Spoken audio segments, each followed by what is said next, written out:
Inicialmente, vamos fazer uma análise sobre a expressão síndrome. Síndrome significa um conjunto de sintomas.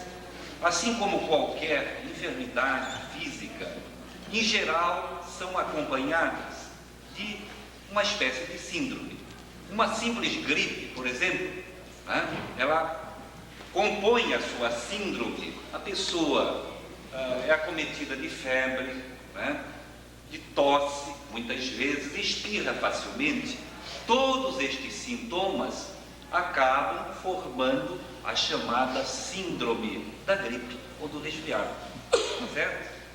Então, à primeira vista, dá a impressão que é uma expressão difícil, mas na verdade não é.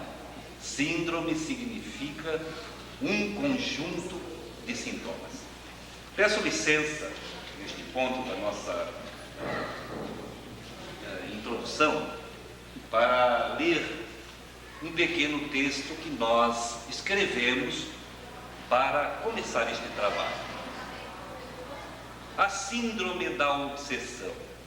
A diversidade quase infinita de sintomas com que os processos obsessivos manifestam-se permitiu a aceitação de que a obsessão tem sua síndrome. Desencadeada na dimensão do espírito, em incursão profunda da mente, onde tem seu núcleo, a obsessão não para aí, pois acarreta uma série vultosa de consequências físicas que se tornam mais e mais visíveis à medida que o processo se agrava. O Espiritismo, doutrina de vanguarda, vem oferecendo a melhor iniciação a todos que se propõem colaborar nesse campo complexo e delicado.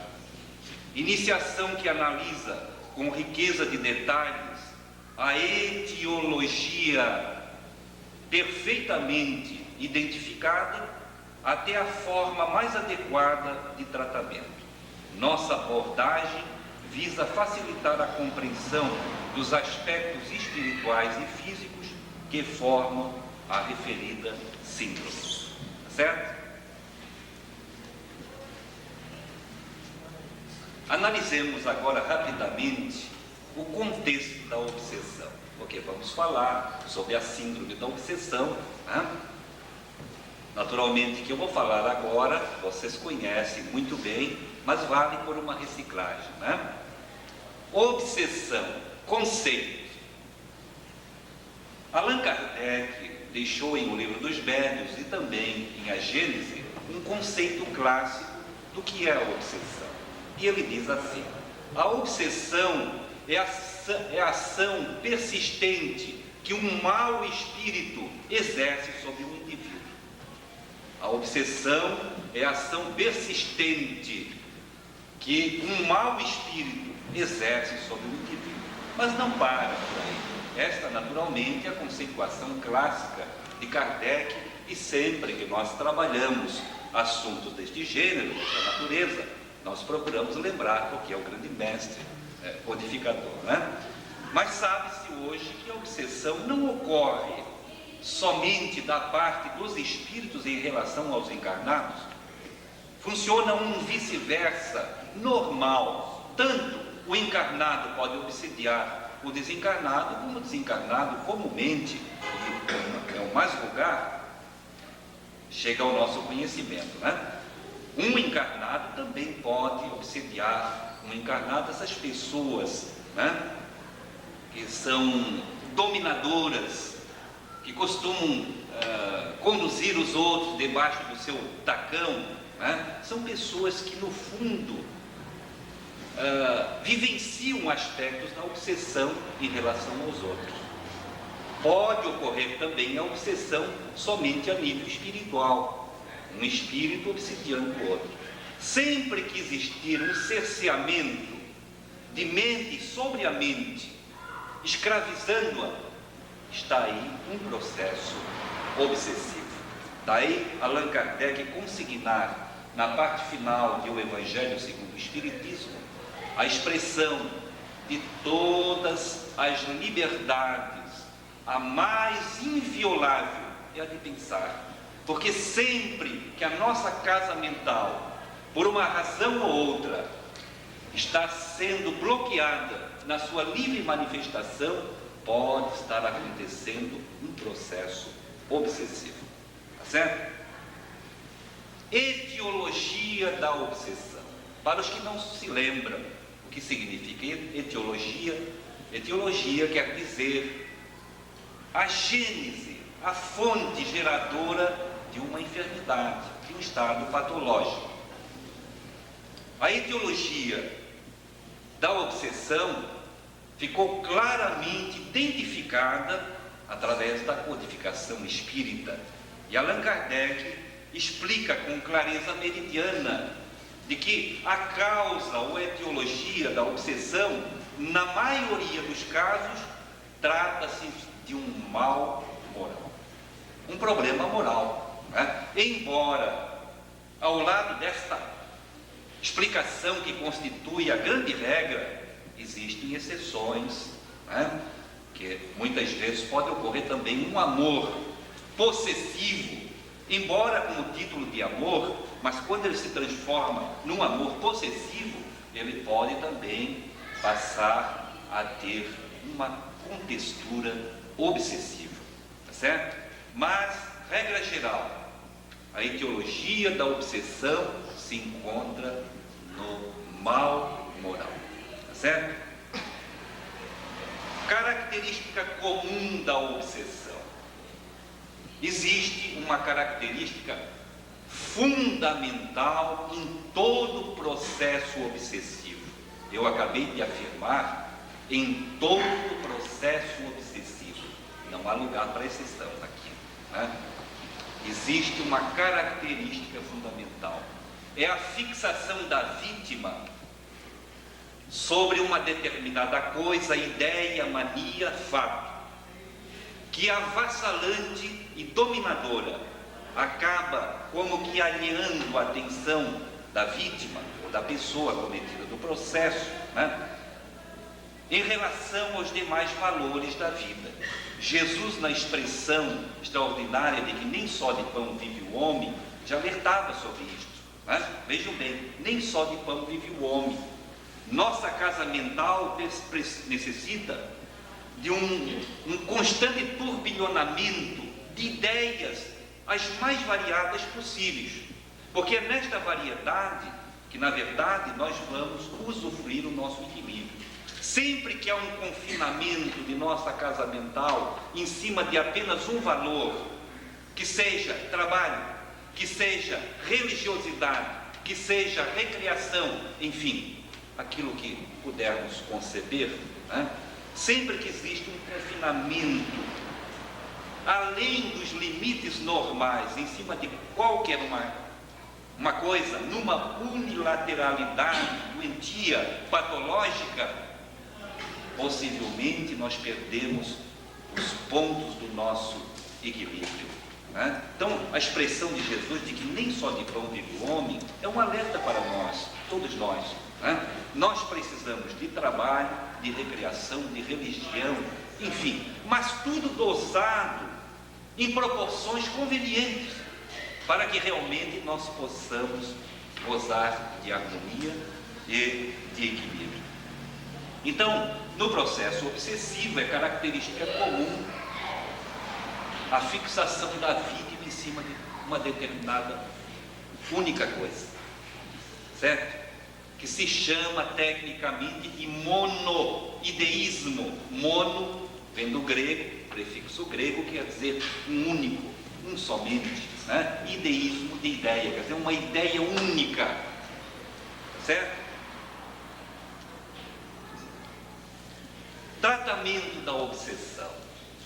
A prescrição da doutrina espírita no que refere-se a tratamento é de uma simplicidade que muitas vezes pode fazer até o neófito dar risada. Sempre que chega um processo obsessivo para tratamento na casa espírita, que eles querem saber o que vamos usar como recurso para facear o problema, a gente explica aquelas 3 coisinhas clássicas. vocês estão cansados de saber.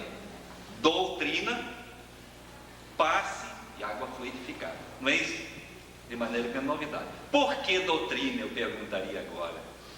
Porque a doutrina espírita tem um objetivo fundamental, né? Que é trabalhar o mundo de ideias do indivíduo.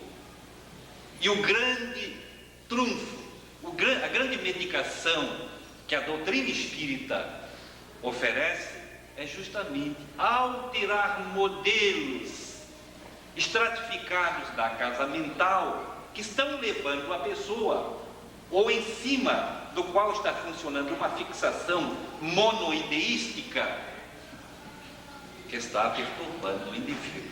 Então, sempre que nós podemos mexer neste conjunto chamado mundo de ideias, substituindo modelos desequilibradores em cima dos quais houve uma fixação, renovando-os, substituindo-os por outros harmoniosos, iluminados, nós estaremos contribuindo para a reversão do processo, quer dizer, para a cura. Estamos a caminho da cura. O passe é o auxílio na forma de curativa, né? E água fluídica, no dizer do espírito Joana de Ângeles, significa tomar o passe por dentro, né? Mas tem daquele passe que a gente toma por dentro? Tem. A doutrina espírita tem. O que é? Água fluídica, né? Querem tirar dúvidas? Falam do espírito Joana de Ângeles, que ela dará umas explicações, tá? Então, o tratamento da obsessão consiste nisso, tá? Feito esta rápida panorâmica em torno do processo obsessão,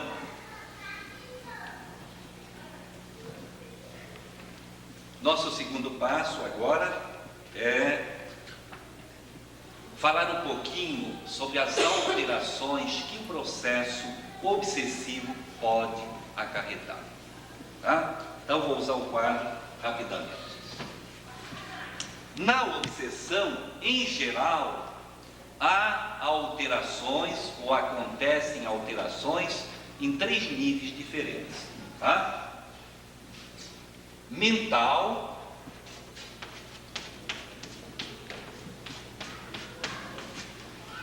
emocional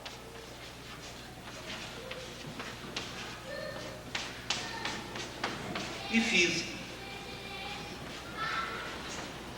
E é justamente a ação obsessiva nestas 3 áreas que, analisadas com profundidade, nós vamos chegar à síndrome da obsessão. As perguntas, esqueci de dizer no início, as perguntas deverão acontecer no final, até se possível por escrito, né? Porque pode surgir muitas e nós jogamos contra o tempo, certo? Bom, então este é o primeiro módulo. Acabamos de encerrar o primeiro módulo, que seria uma explicação a respeito do que seja obsessão, relembrando, reciclando para vocês, né, aquilo que a gente vem estudando e falando um pouquinho das alterações que o processo obsessivo pode acarretar junto ao indivíduo como um todo, né? Mental, sobre o nosso pensamento. A pessoa acometida de um processo, de uma ação obsessiva na área mental, o que vai ocorrer? Fica com dificuldades no campo dos reflexos. Outro elemento que também ocorre a nível mental é a amnésia, tá? Esquecimento, pessoa esquecida. Nós tivemos a oportunidade de passear com um problema desta natureza.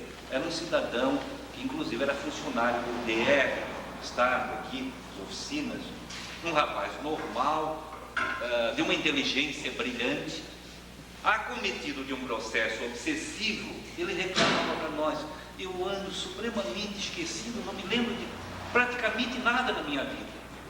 A gente notava que realmente, até no dialogar com ele, era como uma pessoa alheia, desligada, Parece que estava a quilômetros de distância da gente. E a gente sabe, né, que o processo estava afetando a própria estruturação mental do nosso irmão. A nível emocional, sempre que falamos em emoção, gostamos de explicar o que são emoções. Emoções são sentimentos mais fortes, tá? Que é uma área também muito vulnerável no ser humano, né? Porque pega-nos num ponto fraco, que todos nós somos portadores, né? Um já tem mais fortaleza, o outro menos fortaleza nesse campo aqui, de maneiras que é um campo muito crítico, o emocional, o emotivo, exigindo da nossa parte um cuidado constante, uma vigilância constante, porque é um dos nossos calcanhares de Aquiles, sem sombra de dúvida, a nossa estruturação emocional. E o físico também apresenta alterações durante o processo obsessivo, porque, como vocês verão no terceiro modo, o corpo realmente fala. Ou será que não fala? Ah, como fala, né? Temos até uma expressão em esperanto que diz assim, ó, desorgoi nedeiaroi blanquitias laharoi, de preocupações, de cuidados, de zorgos, de zelos, e não pelo peso dos anos o cabelo embranquece.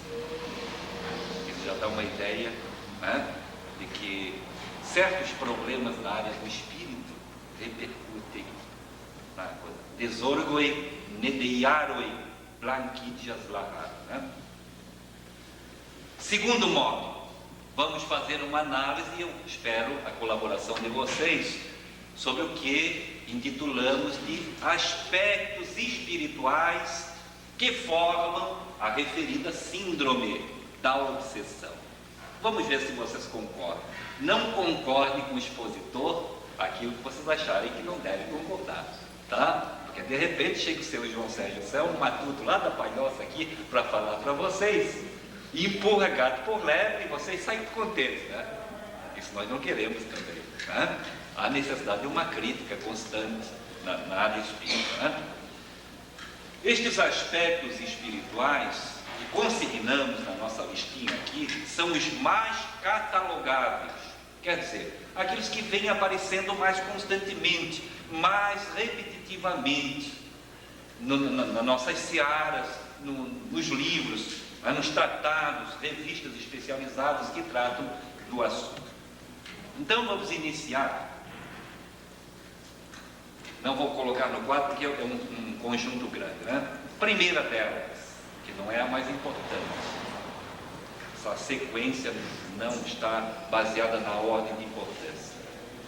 Isolamento.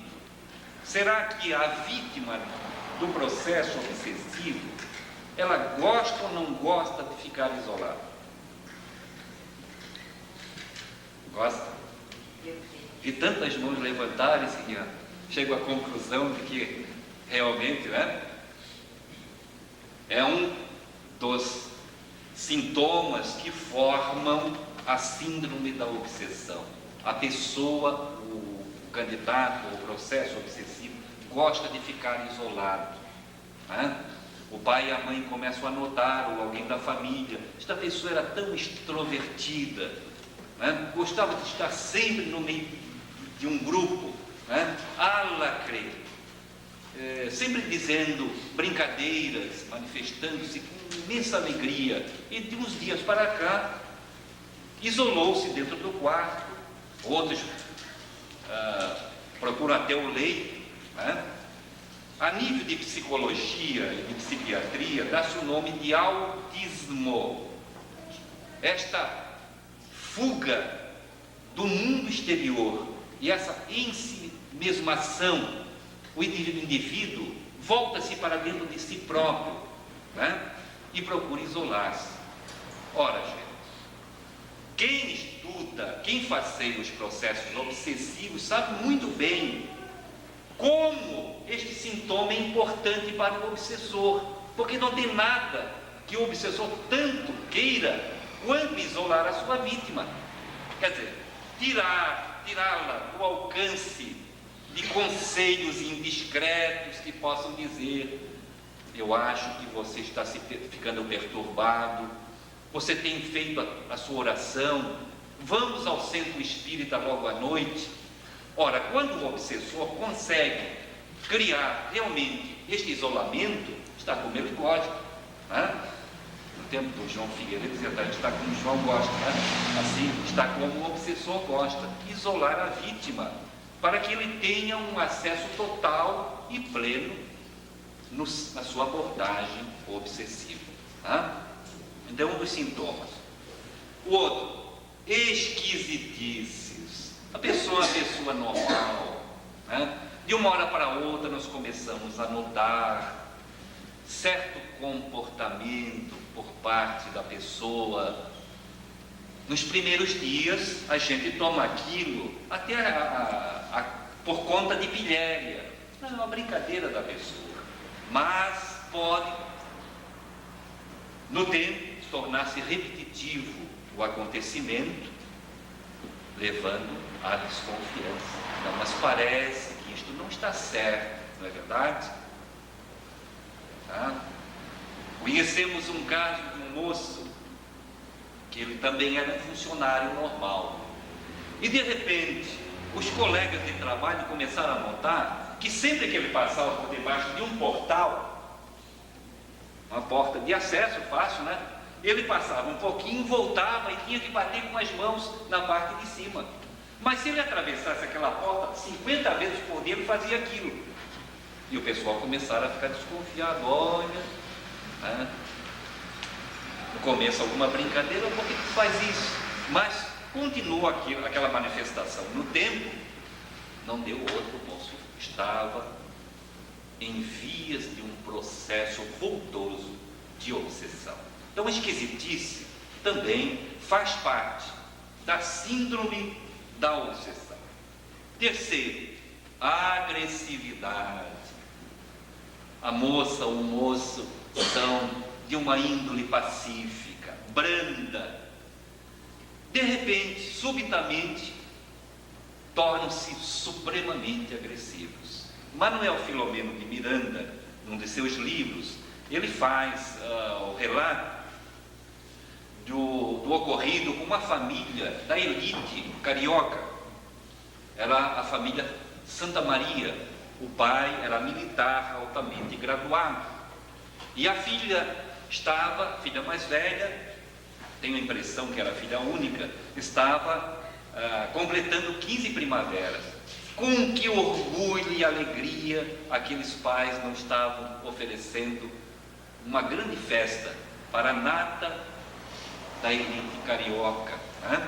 Apresentando a filha que agora completara 15 anos.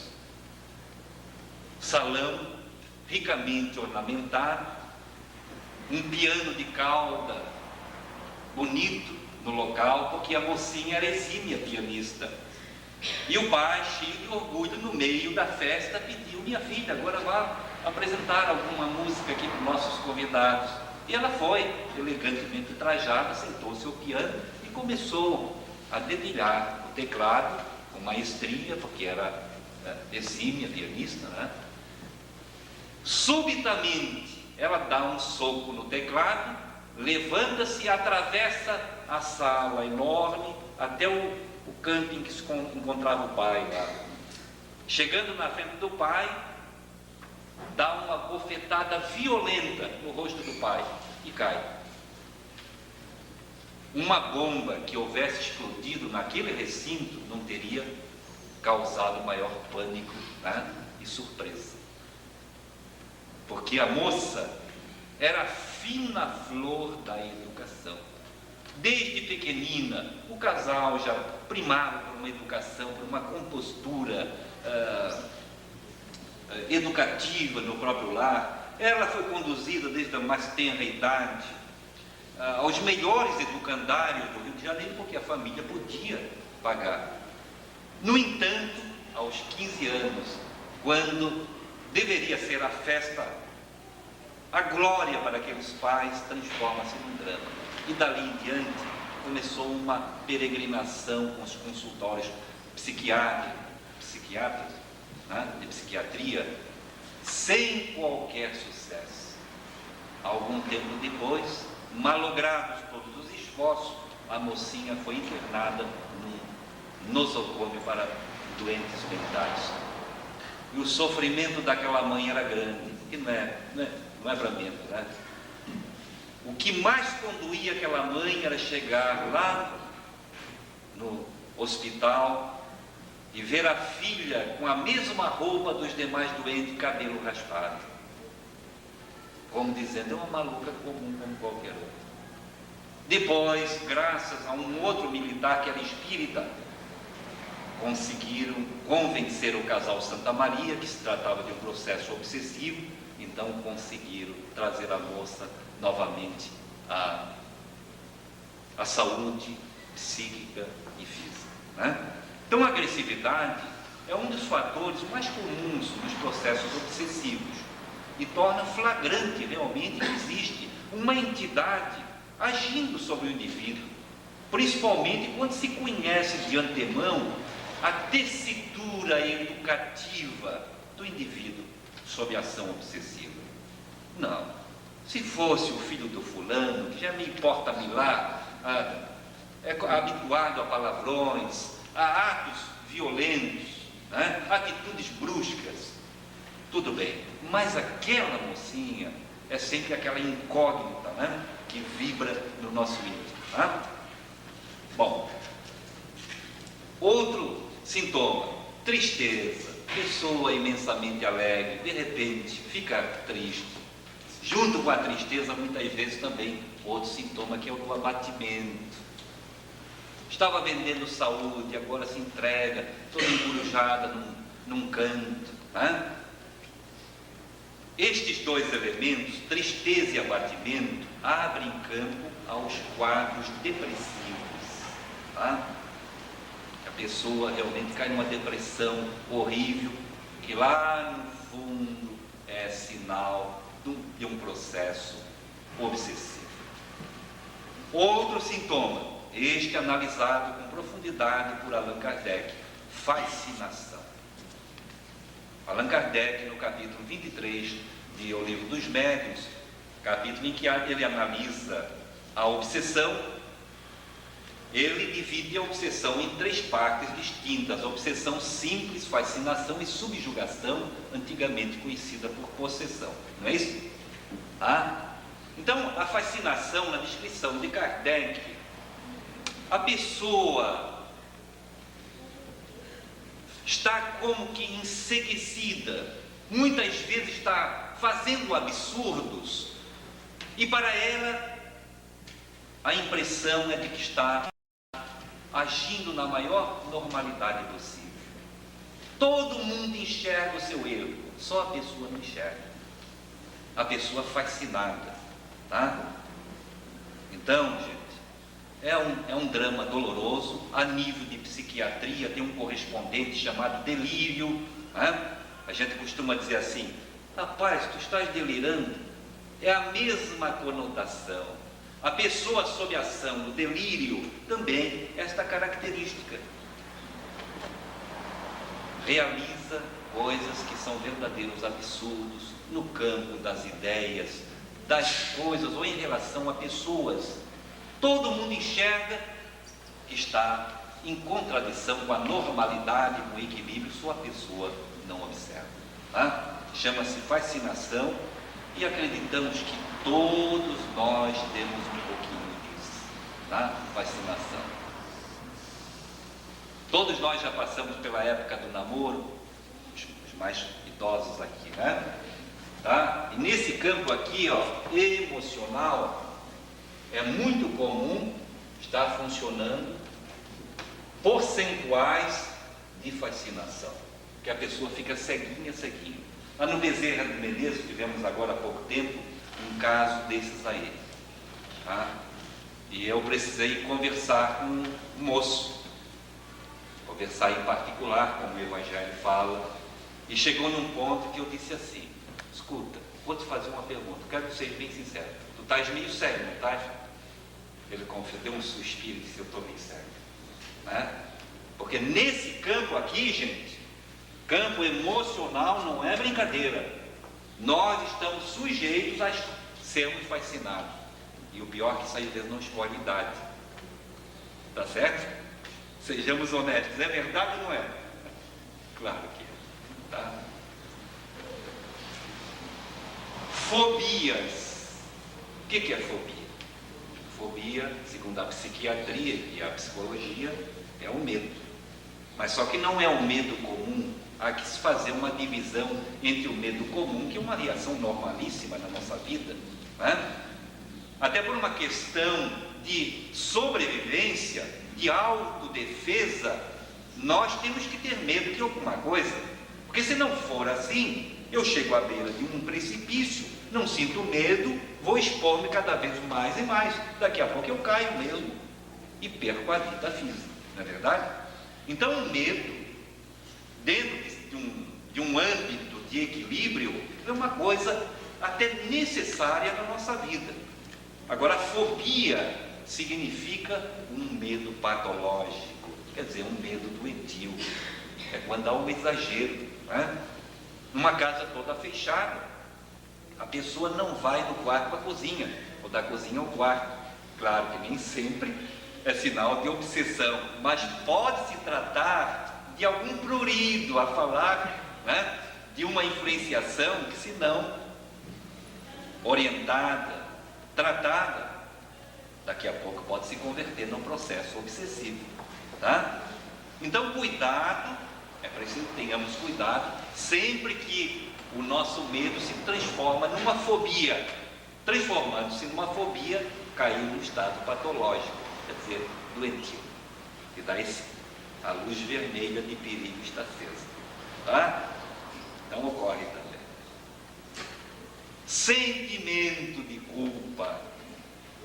Esse é outro item que os espíritos obsessores usam muito e facilmente para provocar o processo obsessivo.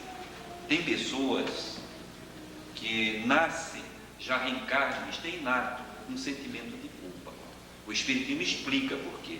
A psicologia, a psiquiatria não consegue explicar, porque não admite a anterioridade da existência, né?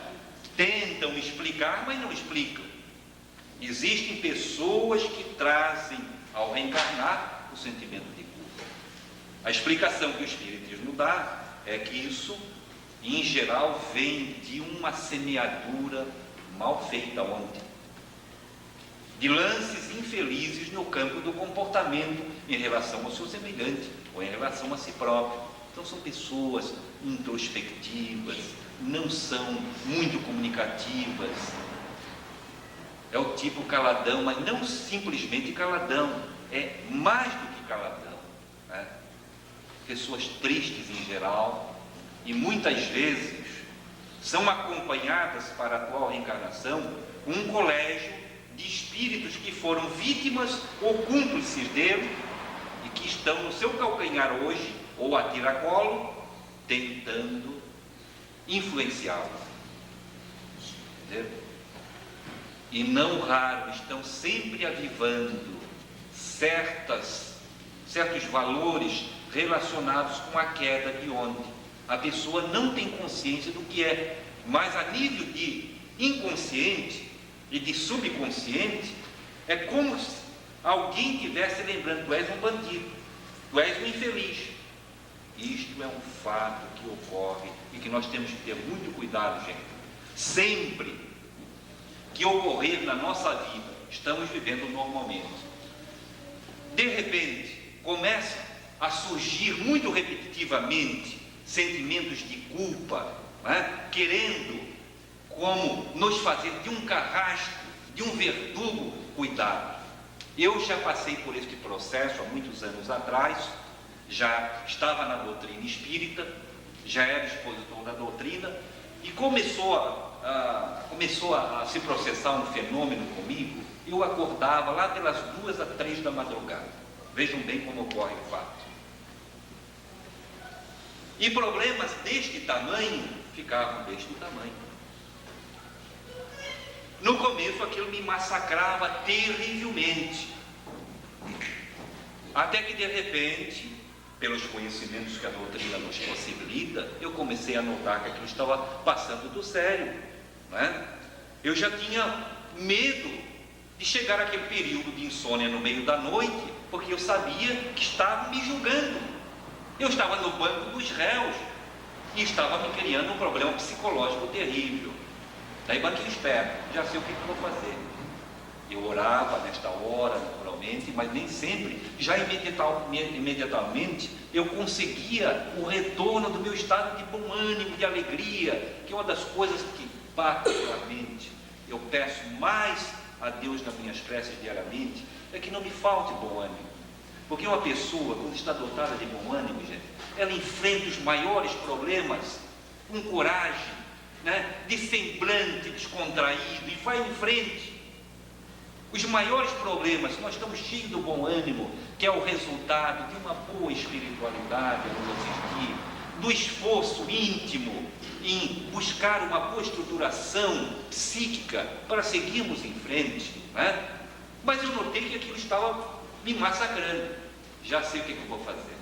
Então, certamente intuído, nestas horas eu procurava trabalhar um ponto doutrinário para uma próxima palestra. Santo remédio.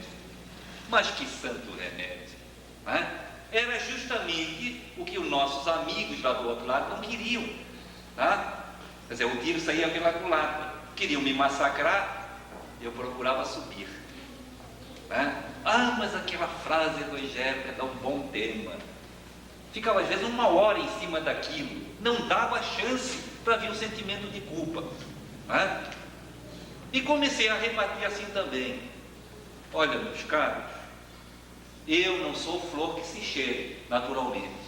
Agora, a doutrina espírita nos ensina que não importa nós sermos santarrões de uma hora para outra, mas sim a manutenção do espírito de luta. Isso é o que importa perante a vida maior, a manutenção constante do espírito de luta, em domesticar os nossos impulsos infelizes, iluminando-os ou sublimando-os. E isso o João Sérgio vem fazendo. Quer dizer, comecei a rebater o impacto da influenciação. Acho que o modelo é aproveitável. Se quiserem, não custa nada. Não vou cobrar cachê depois, tá? Curei a minha insônia de madrugada, tá bom? Há necessidade, já dizia Kardec, de opor uma ação construtiva, elevada, superior a uma ação infeliz que deu ao nosso encontro, tá? Temos que aprender a ficar espertos para conviver com esses problemas que ainda estamos sujeitos, tá? Agradeçamos a doutrina espírita, pronto, né? E o sentimento de culpa ainda, você pode acrescentar, quando a pessoa começa a agasalhar uma situação destas, o obsessor vai aproximando-se mais e mais, né? Quem conhece o mecanismo da hipnose, os que hipnotizam, né, sabe que há uma regra fundamental nos arraiais da hipnologia. Todo transe hipnótico é um transe auto-hipnótico. Ninguém hipnotiza ninguém se esse alguém não quiser, tá? Isso é uma regra fundamental, rígida da hipnologia. Todo transe hipnótico é auto-hipnótico. Se eu não quiser, ninguém me hipnotiza. Agora, se eu quiser, qual que eu me hipnotizo? Entenderam? Porque é a pedra de toque. Se a pessoa não se submeter à ordem hipnótica, não vai conseguir. E o despertamento do sentimento de culpa pode levar a esse terreno escorregativo do domínio por parte do obsessor, tá? Infelizmente nós não temos mais tempo para ficar aqui em cima, tá? Ainda a auto-obsessão, né? A auto-obsessão tão badalada, não é obsessão por automóvel, naturalmente. A auto-obsessão é nós mesmos nos obsidiando, não é verdade? é a única obsessão de natureza psicológica, tá? É a auto-obsessão, porque não se trata de um terceiro nos obsidiando, mas simplesmente nós mesmos, pela uma postura mental doentia, desequilibradora, é que acabamos nos encharcando de maus fluidos, né? Porque criamos um clima adverso em torno da nossa própria individualidade, descambando para a chamada auto-obsessão. Finalizando este rol, vamos colocar também este sintoma que consideramos bastante comum na obsessão também, chamado dupla personalidade. Aspectos espirituais é o âmbito que estamos analisando nesse módulo, né? Dupla personalidade. A dupla personalidade, ela é bastante flagrante até na maioria dos processos obsessivos. A dupla personalidade, ela pode apresentar uma dicotomia. Para quem não lembra o que é dicotomia, quer dizer divisão, tá?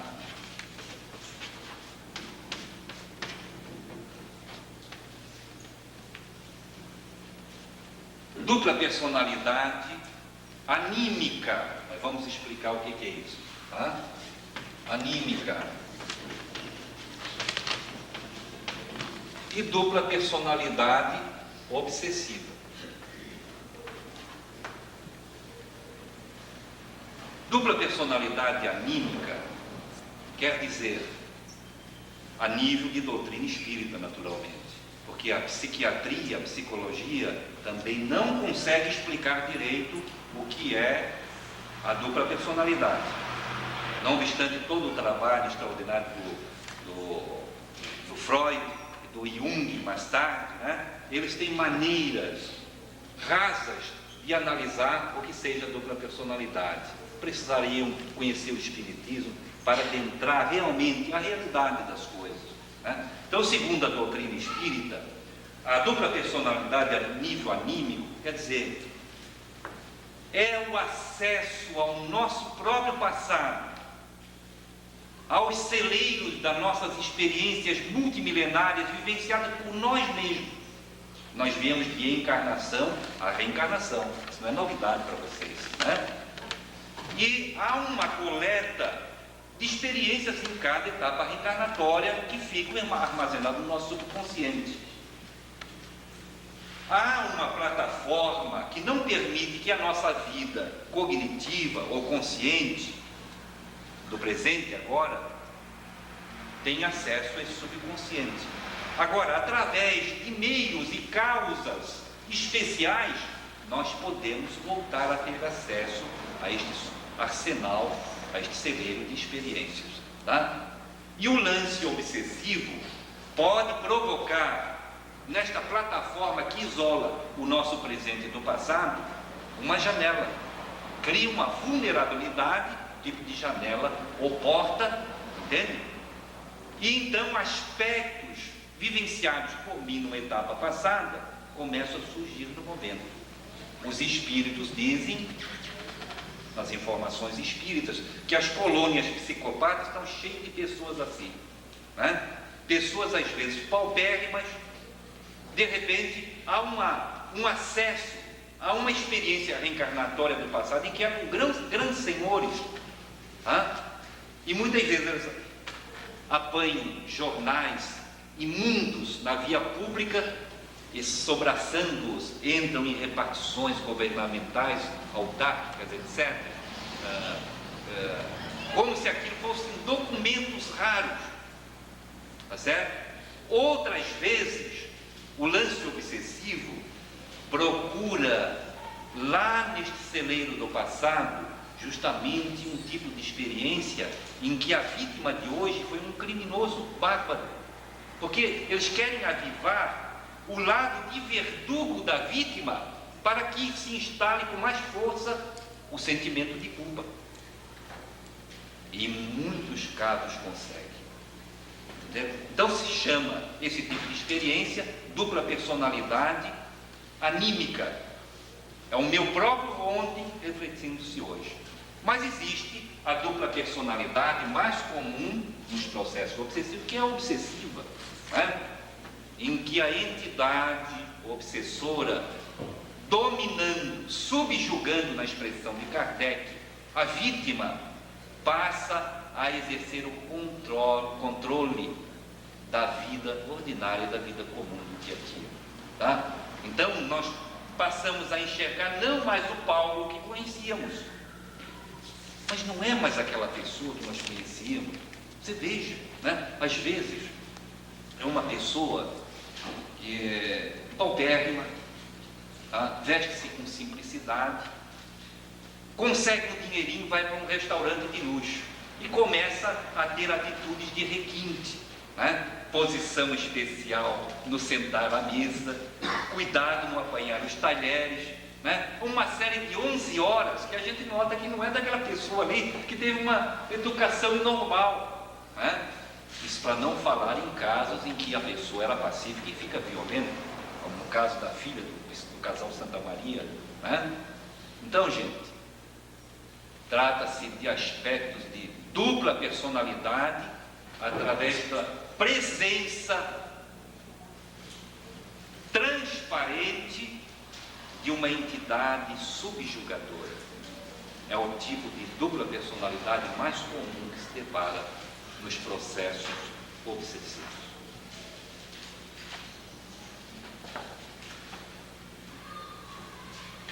Toda dupla personalidade, ela está fundamentada em modelos comportamentais diferentes, porque é justamente isso que caracteriza a dupla personalidade. Modelos comportamentais diferentes. A pessoa tinha um comportamento, já não tem mais aquele comportamento. Isso é importante para quem atende a parte da obsessão na casa espírita, entenderam? Fazer essa análise, olha, está realmente caracterizada a dupla personalidade, porque o comportamento que nós conhecíamos era esse, agora já não é mais esse comportamento, não uma mudança a índices diminutos, mas sempre que os índices são realmente assustadores, flagrantes. Então podemos realmente dizer, caracteriza a dupla personalidade obsessiva ou outras vezes anímica, né? Um outro detalhe diante dos quadros de dupla personalidade, porque não basta que alguém diga não é dupla personalidade, tá? A base para estudo, sempre que uma entidade diz, olha, eu fui o fulano que vivi no passado assim, a base para estudo, para comprovação, chama-se análise em cima dos usos e costumes.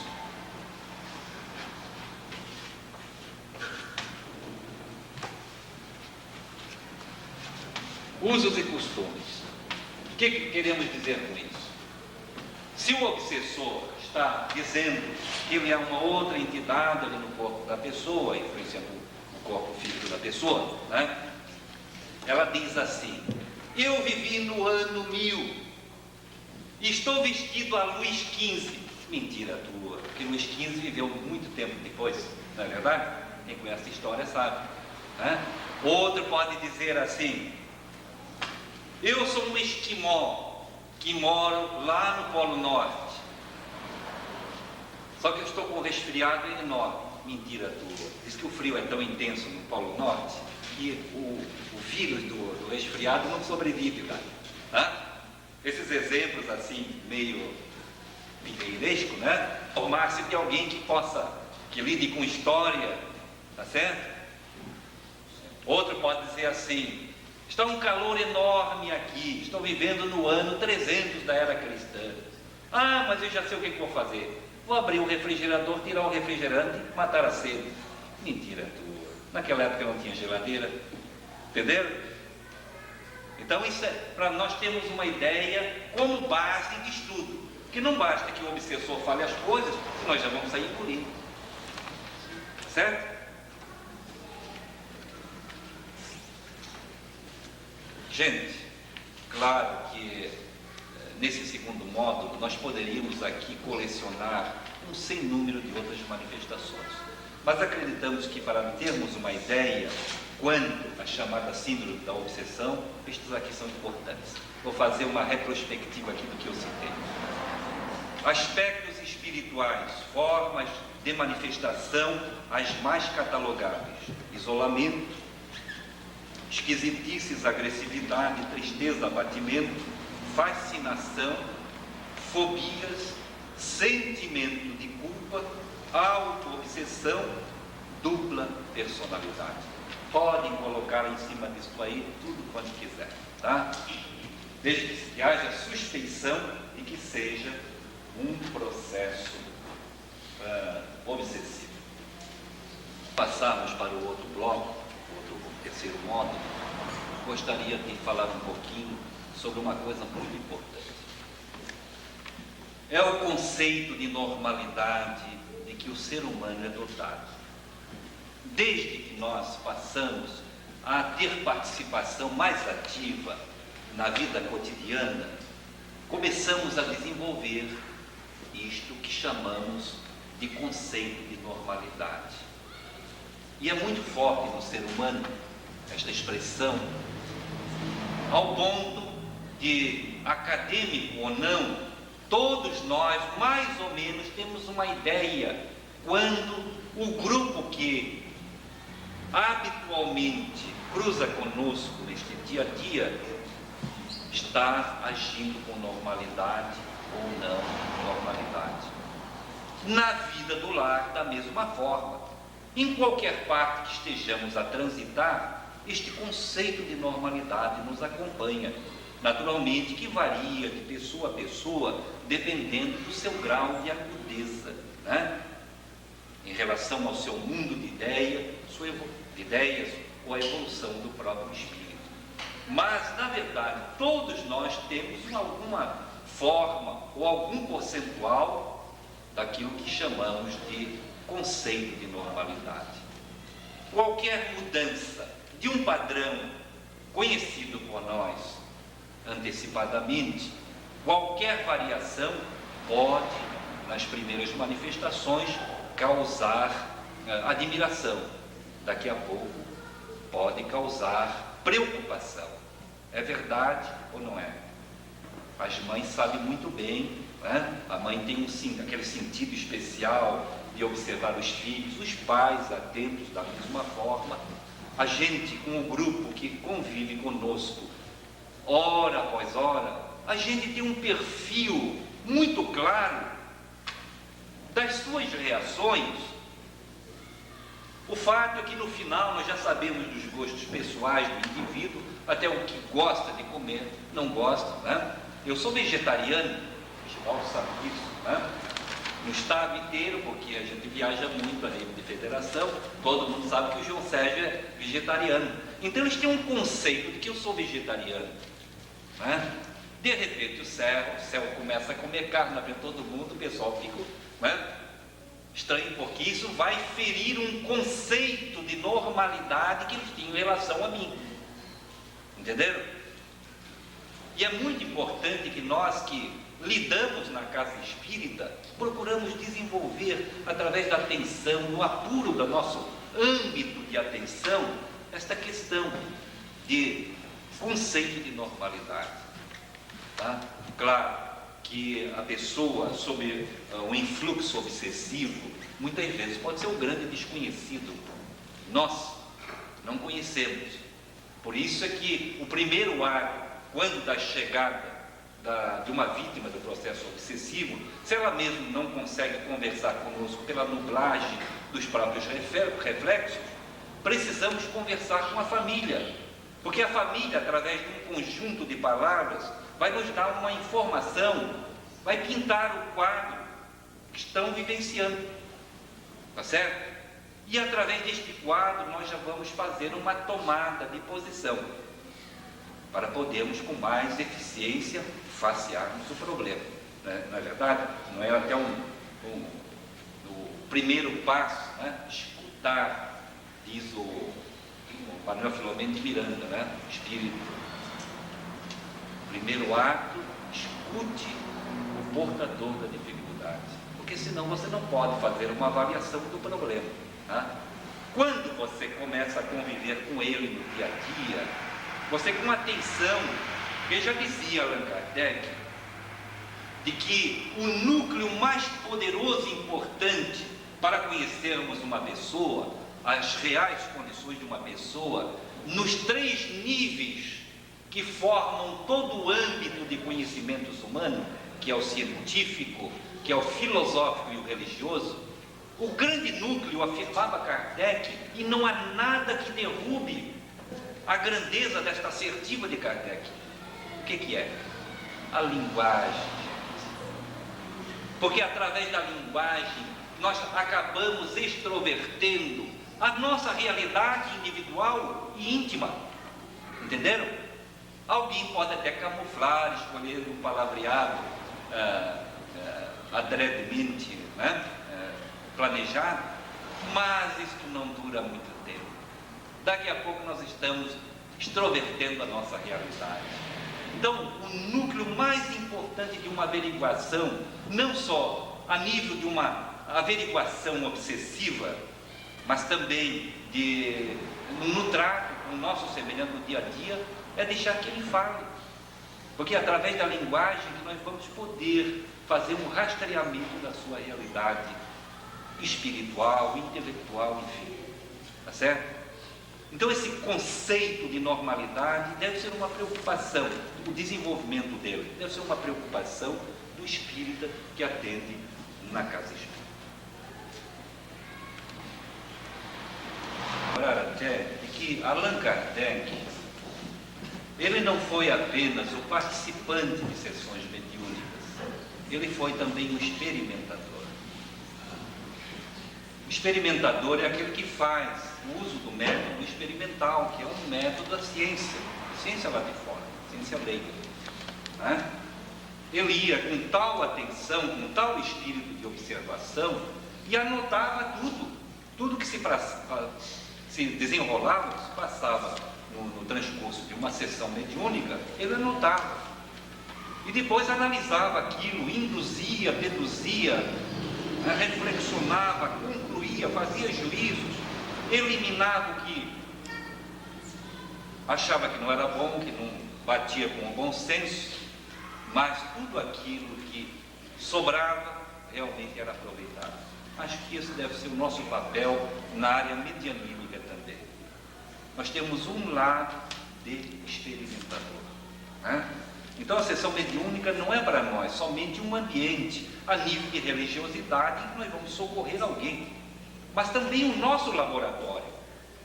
Embora consideremos, né, de que esta face laboratório deve funcionar mais ou menos velado, disfarçado, mas não percamos contato com essa área tão importante, porque isso é que vai nos condicionar a sermos um bom trabalhador nessa área, tá? É a união não só da elevação que quase sempre nós trazemos, porque abandonar o nosso, melhor, deixar o nosso lar numa noite de inverno, frio, chuva, para alcançar a seara de trabalho espírita, nós já estamos demonstrando que é com elevação que estamos fazendo aquilo. Mas ao lado disso é importante a eficiência também. E a eficiência, ela nasce do condicionamento da pessoa, né? Do conhecimento de causa, porque já se diz aí fora, de pedra não se tira leite, não é verdade? E quando, junto com os dotes do coração, funciona com boa qualidade o cérebro, a espiritualidade que nos assiste bondosa pode extrair da nossa colaboração muito mais. Eu acho que isso é um ponto pacífico, né? E inquestionável.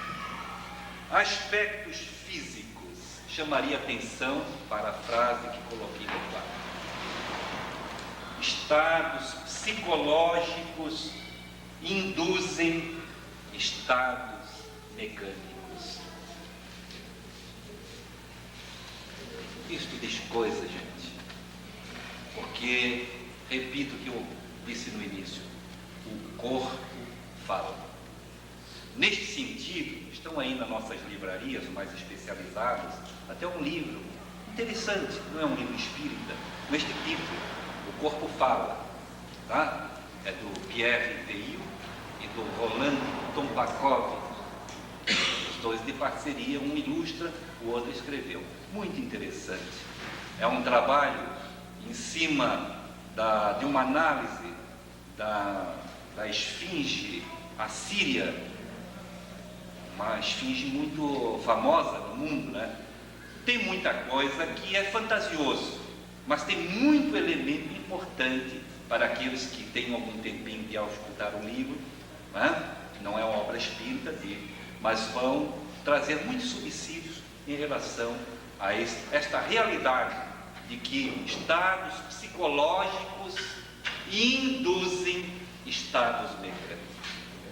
O corpo fala, tá? Físico, estou me referindo aqui. Bom, vamos analisar um pouco. O que é a estrutura psicológica do ser? É importante se fazer a distinção entre o que é psicológico, eminentemente psicológico, daquilo que se trata de uma influenciação espiritual. Problema psicológico é um problema oriundo da nossa própria pessoa. Todo indivíduo, sem exceção, tem uma estrutura psicológica, que é formada, dentre muitos fatores, mas os principais, por três coisinhas. Primeiro, o nosso mundo de ideias, que é particular, é pessoal, e varia de indivíduo a indivíduo. Segundo, nossa sentimentalidade, que dá origem ao campo emocional, etc. Terceiro, a maneira como nós vivenciamos o nosso mundo de ideias e a nossa sentimentalidade. Isso forma a nossa estrutura psicológica. Então, se colocarmos isso aqui no quadro, primeiro, mundo de ideias. Segundo, sentimentalidade. Terceiro, o comportamento ou a determinação como nós vivenciamos os dois elementos iniciais. Perguntaria aos senhores e às senhoras: nós podemos ter problemas nesta área aqui, no nosso mundo de ideias? Podemos ter? Claro que podemos. Podemos até dizer que o maior índice de alterações na nossa vida, de comportamento, ocorrem a nível de mundo de ideias. Por isso, na questão, quem puder anotar, anote, questão 852 de O Livro dos Espíritos, os Espíritos respondem a Kardec assim: as ideias justas ou injustas que temos das coisas é que nos fazem vencer ou fracassar. Que grande realidade! Vou repetir: as ideias justas ou injustas que temos das coisas é que nos fazem vencer ou fracassar. Nós somos guiados pelo nosso mundo de ideias. Como se isso não fosse bastante forte, às vezes ainda sobra isso aqui, ó. Podemos ter problema no nosso campo sentimental ou não podemos? Ou é só todos os problemas que sofremos são causados pelos espíritos? Claro que podemos, né? Outro dia o nosso irmão Hamilton Cordeiro fazia uma palestra na federação e falou uma frase, e realmente é uma realidade, né? Muitas vezes nós viemos para a casa espírita em busca de um tratamento, acreditando que estamos sendo acompanhados por espíritos que estão nos criando um problema. Algumas vezes o problema somos nós mesmos. É a nível psicológico, não trata-se de influenciação espiritual, entenderam?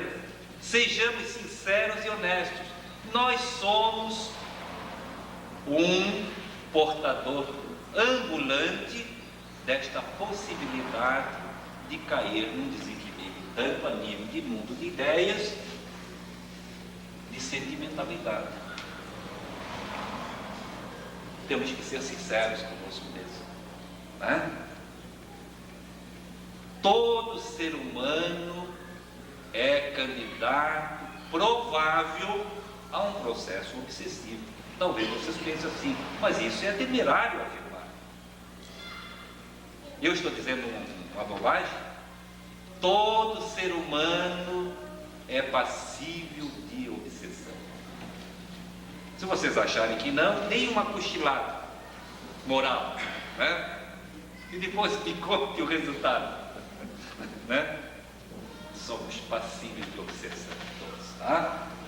Em razão da nossa estruturação psicológica. Então, nós na frase estampada ali no nosso mural, estados psicológicos induzem estados mecânicos. Analisemos agora o que é o estado mecânico. Parece ter coisa de mecânico, né? Mas é mesmo. Nós temos no nosso corpo físico dois sistemas que respondem pela nossa vida mecânica. Um deles se chama sistema ósseo, formado pelo nosso esqueleto, né? E o outro é o sistema muscular. Agindo em conjunto, nós temos aí a nossa vida mecânica, né? Que o nosso braço, às vezes, é uma ferramenta, nós nos torcemos para cá, para lá, tudo isso graças a esses dois sistemas, tá? Ora, está mais do que comprovado, não só a nível de espiritismo, mas pela psicologia e pela psiquiatria, que estados psicológicos induzem estados mecânicos. Quem de vocês já não ficou aborrecido uma certa vez na vida? Todo mundo ficou quieto, mas que ninguém ficou, né? Poxa, vocês são espíritos elevados. Né? Todos nós já passamos. Olhem-se nesta hora, se tornar a repetir, tá? Olhem-se nessa hora no espelho, para ver se essa preocupação que ocorre a nível psicológico, se não altera o nosso físico. Quando eu fazia este seminário na federação, lembrei um fato passado por mim. Eu passei por uma fase difícil na minha vida, problemas financeiros que quase que acabaram comigo, e durante a agudeza do período, eu acordava à noite e eu passei a sentir de que eu estava pressionando demais as minhas mandíbulas, tá? Apertando demais as minhas mandíbulas. E isso é um fenômeno muito comum na nossa vida. Deixo aqui até esse teste. Vejam como vocês dormem à noite. A hora que acordarem, note se vocês não estão comprimindo muito. Pode se tornar um vício e daqui a pouco a pessoa fica com um mal chamado mal da boca, tá?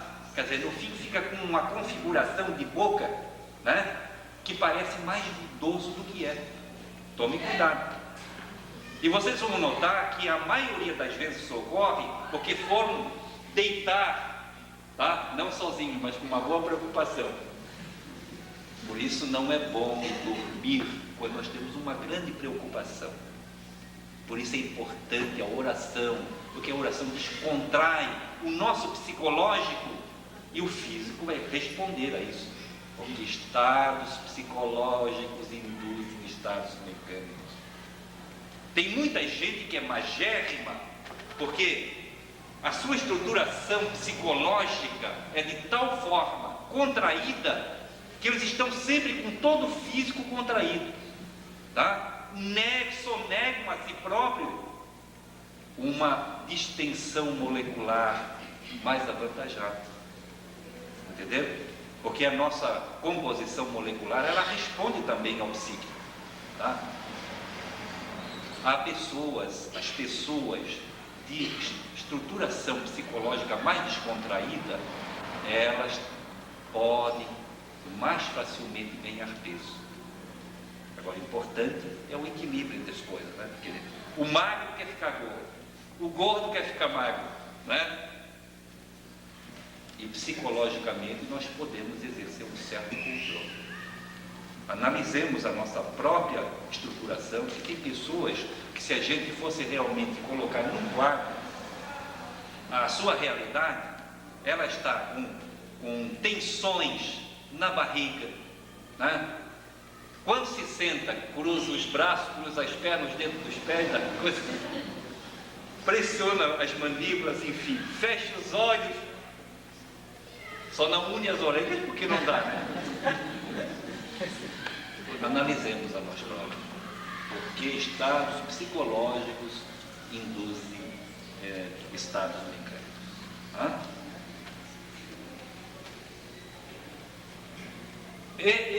Essa indução, ela ocorre, como já falamos, usufruindo destes dois sistemas importantes do nosso físico, né? Que é o sistema ósseo e o sistema muscular, através de dois fenômenos detectados pela ciência, pelos anatomistas, que se chama o de contração e descontração, né? Ou nós estamos contraídos, ou nós estamos descontraídos, ou com distensão, né?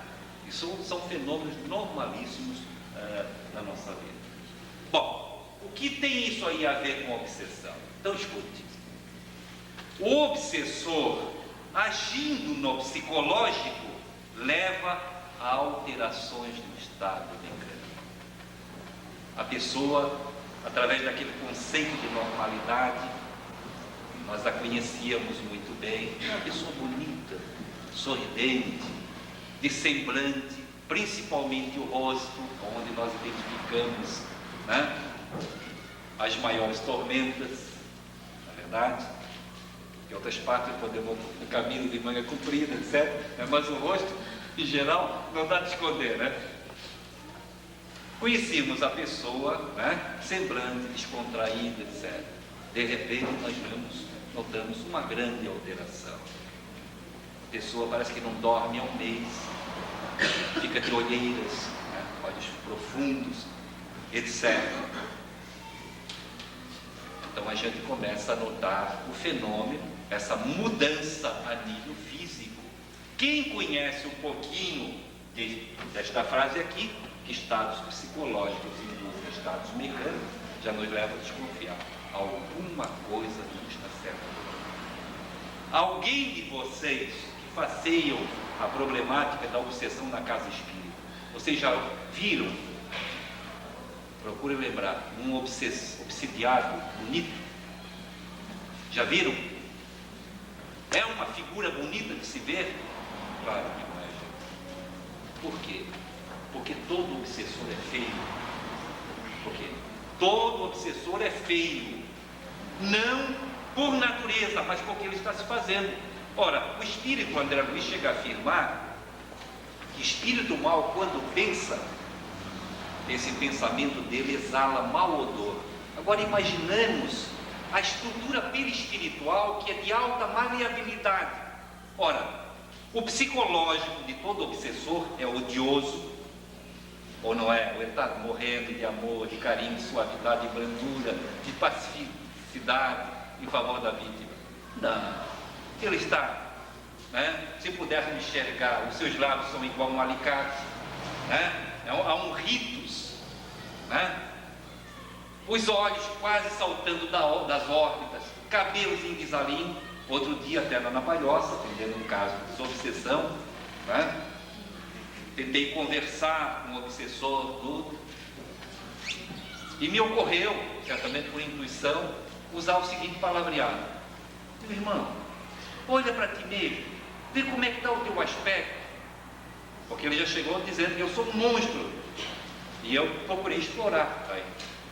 Imagine se a tua santa mãezinha chegasse aqui e te visse nessa situação, porque toda mãe que se preza quer ver os seus filhos, não importa que sejam pobres ou ricos, mas numa situação bonita. Não há necessidade que sejamos um Apolo ou uma Vênus, né, de beleza, mas o que importa é que nós estejamos bem. A pessoa pode ser bonita, mas está bonita pelo equilíbrio que ela irradia na face do semblante. É verdade ou não é? Né? Isso é o que me consola.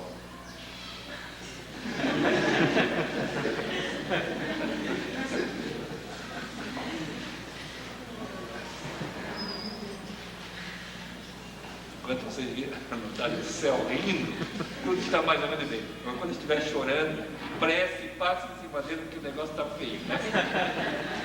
E o sabe, depois tu corta isso aí. Brincando, eu falei uma grande realidade, né? Estados psicológicos induzem estados mecânicos, né?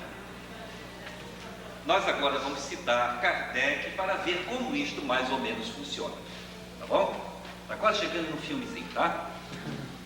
Sei que vocês estão esperando. Então vamos ver como é que isso funciona, através de orientação de Allan Kardec. Allan Kardec, ele no livro A Gênese e o Livro dos Médiuns, ele faz um estudo sobre o fenômeno de catalepsia, tá? Palavra que nem sempre nós usamos no dia a dia da casa espírita, mas é de uma importância grande neste contexto aí, porque é muito difícil não existir em cada processo obsessivo índices de catalepsia, entende? Vejam bem o que é. Conceito de catalepsia: estado de rigidez muscular em que uma parte do corpo permanece na posição que tomou ou que lhe foi dada. Quer dizer, a própria situação psicológica do indivíduo pode criar um estado mecânico, tá? Ou então a presença de um obsessor pode levar a isso, tá certo? Estado de rigidez muscular em que uma parte do corpo permanece na posição que tomou ou que lhe foi dado. É muito comum a pessoa, sob o lance obsessivo, crispar as mãos, certo? É ou não é? A gente, no antigo processo de atender, todo mundo já caía em cima do coitado, caído ali no chão, abria as mãos como se aquilo adiantasse alguma coisa, né? Abria as mãos. Outros cerram os dedos, já alguém traz uma colher de tomar sopa para abrir os dedos, né? Gente, isso colaborei no tratamento de muito processo de obsessão desde garoto. Naquela época se permitia, né? Porque sessões mediúnicas eram realizadas na cozinha dos meus pais. O centro espírita, que existia a quase 10 quilômetros de distância, naqueles bons tempos que se admitia a sessão mediúnica em casa. Hoje em dia, de jeito nenhum, né? Porque naquela época era o nascimento do processo, né? Não havia luz, iluminação pública, automóvel nem se falava, né? Caminhar 20 quilômetros e de volta para uma sessão de obsessão, então fazia na casa dos meus pais mesmo. E isso teve suas vantagens, porque eu e o César, nós acompanhávamos da cama toda a odisseia do processo, né? E a gente ficava torcendo aqueles obsessores violentos, né? Vamos ver o que vai dar, e o doutrinador ali em cima, tá certo? Mas era comum naquela época abrir na marra as mãos da pessoa que caía, ou botar uma colher na boca para encerrar os dentes, né? Tá? E que nós sabemos hoje que não é um bom processo este. Por quê? Dizia Hélio Abreu, ex-presidente da Federação Espírita Catarinense, de que sempre que alguém cai, tá, sob a influência de um espírito, o primeiro impulso da gente é ir lá, então colocar as mãos dele. Não façamos isso, tá? Se houver possibilidade de alguém discretamente ali, cochichando, falar alguma coisa, pedir para que o dono do corpo reaja um pouquinho, tá? Não coloque a mão, porque sempre que se coloque a mão, aquele que está sob o domínio de uma entidade, ele está tentando se livrar desse jugo, que para ele é um jugo. Ora, cada mão a mais que se coloca em cima dele é um jugo a mais. E nota-se que muitas vezes ganha força, a pessoa fica violenta se agir. Só se deve realmente segurar esses casos quando está quebrando todo mundo, né? Quebrando os móveis da casa. Então vamos recolhê-lo para 4, 5 pessoas, o apanho e leva para uma sala especial, mas sempre que possível não coloquem as mãos, tá? porque é contraproducente. Então, o obsessor agindo sobre a vítima, sobre o psicológico da vítima, um mundo de ideias, de sentimentalidade, ele acarreta uma repercussão a nível físico, né? No ano passado, nós estávamos numa palestra doutrinária na Federação e ao final, durante a prece final, caiu uma mocinha, bonitinha, muito bem arrumadinha. Todo mundo já saíram lá, por amor de Deus, ninguém toque a mão nela, ninguém toque a mão nela. Eu vi que não era caso de violência, né? Deixa o pessoal sair. Fiquei no lado dela ali, pedi a colaboração deles, não coloquei a mão na moça, ela estendida no chão. Saiu todo mundo, ficou só o grupo de trabalho da casa. Vamos atender agora, tá?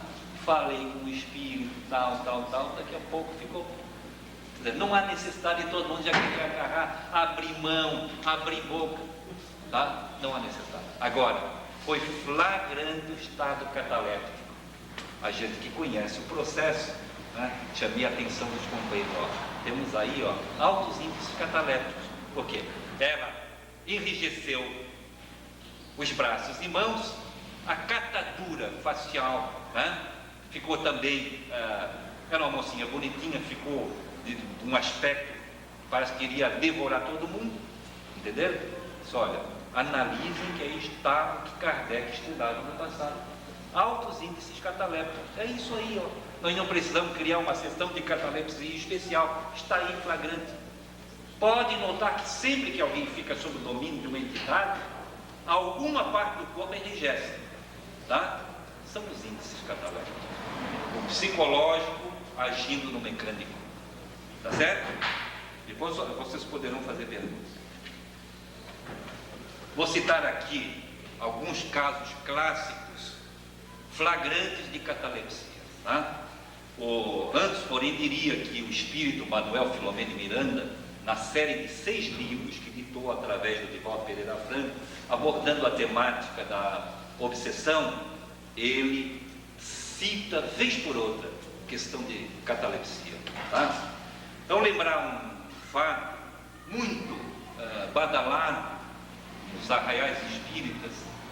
Este fato foi vivenciado pelo grande médium português Fernando de Lacerda, autor do tratado, do livro, né, 4 volumes, Do País da Luz.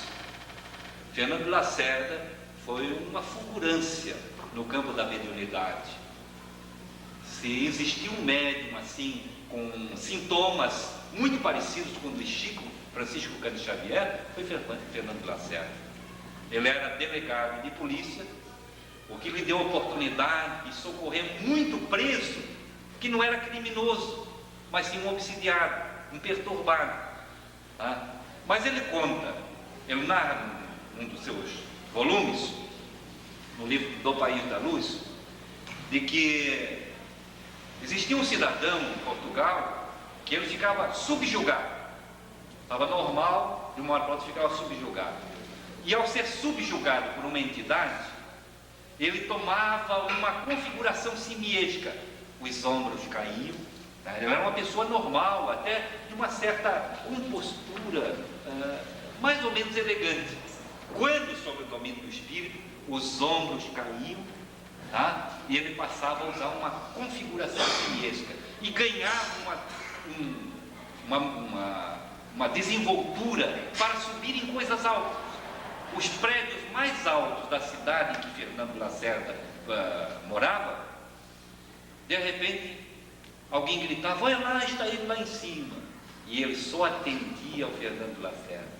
A polícia ia, pega daqui, tira dali, bota a rede para não saltar. Não tem jeito, só o seu Fernando que pode. E chamar o Fernando Lacerda. Só que o Fernando Lacerda não ia como delegado, ia como um irmão para socorrê-lo. Chegava lá, já ia assessorado pela boa espiritualidade. Que estás fazendo aí em cima? Ele dava um sobressalto, que o próprio obsessor respeitava o Fernando Lacerda, tá? Caso flagrante de catalepsia, tá? Psicológico, provocado pela presença obsessiva, tá? levava a estados mecânicos. Tá bom? O outro foi vivenciado por Ivone do Amaral Pereira, outro caso clássico de flagrante catalepsia. Na cidade de Lavras, onde ela nasceu e viveu e trabalhou no centro, procurou o centro, uma família de um sitiante, até mais ou menos bem em valores argentários, Bezerra de Menezes, né? Dinheiro. Este moço era um moço normal, e de uma época em diante ele começou a ficar curvado, mas cuja curvatura foi acentuando-se, no fim o moço, para andar, quase que beijava o chão. Mentalmente imaginem o quadro, né? E era um homem trabalhador, laborioso, dedicado à família dele. Vão no médico, daqui procura recurso, dali nada solucionado. Até que alguém, um vizinho, disse: olha, eu acho que aí tem coisa. Um costumeiro dizia: aí tem coisa. Essa coisa, né? Vocês sabem, né?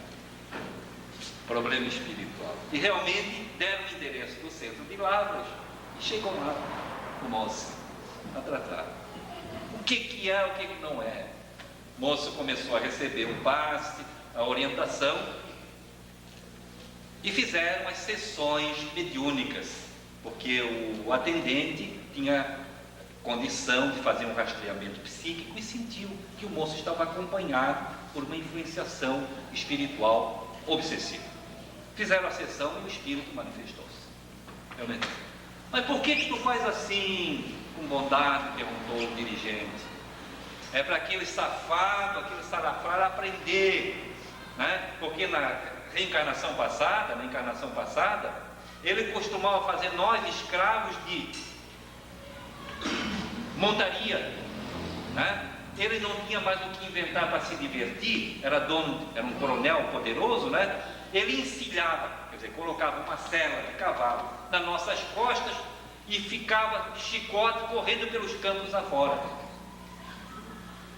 Prejudicou muita gente, humilhou muita gente. Muita gente perdoa, mas eu não perdoei e não vou perdoar nunca, para ele aprender.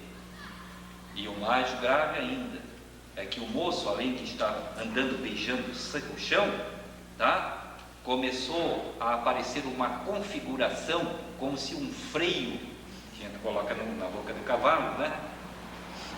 Para puxar, para controlar, as laterais da boca começaram a subir, como se tivesse realmente um freio na boca dele.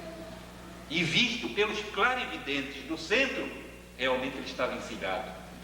Estava curvado pelo peso do obsessor nas costas dele. Entenderam? E a configuração estava porque havia um freio fluídico na boca do infeliz. Não é isso aqui? Agindo nisso aqui, claro. Estados psicológicos provocados pelo lance obsessivo, criando estados mecânicos. Porque nosso corpo acaba retratando isso que o corpo acaba falando, né? Existe ainda um outro fenômeno muito comum e nem sempre o pessoal tem atentado, é o fenômeno de mimetismo. O que é mimetismo? O mimetismo é aquele fenômeno detectado pela ciência de que o camaleão, se está na relva verde, acaba pegando a coloração verde. Está debaixo de musgos cinzentos, acaba ficando com a coloração verde. Chama-se o fenômeno mimetismo. Em todo processo obsessivo há a presença alarmante de um fenômeno de mimetismo.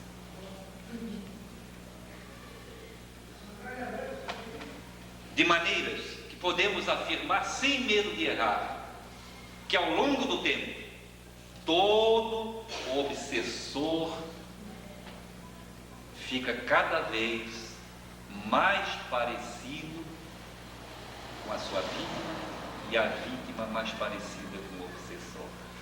Vocês já viram que os casais, depois de longo tempo de convívio, ficam parecidos? Os moradores de uma localidade ficam parecidos? Na Palhoça nós temos uma ideia comum de que as pessoas de Santo Amaro da Imperatriz são tudo parecidos. né? Vocês, de certo, acham que palhoça é tudo parecido, mas há realmente. Por quê? O Espiritismo explica. Porque nós comungamos um conjunto de ideias, de valores, né, de hábitos locais que acabam esculpindo uma configuração comum. Agora imaginemos a vítima sob o encharcamento fluídico do obsessor que não arreda pé. Ora, o mimetismo funciona flagrantemente. E já notaram que a maioria dos nossos infelizes irmãos segregados numa coluna psicopata ao longo do tempo ficam parecidos? Não é só pela roupa não, gente, mas é pela própria, os valores da ambiência de que eles usufruem, entende? Aí nós voltamos à questão do mundo de ideias.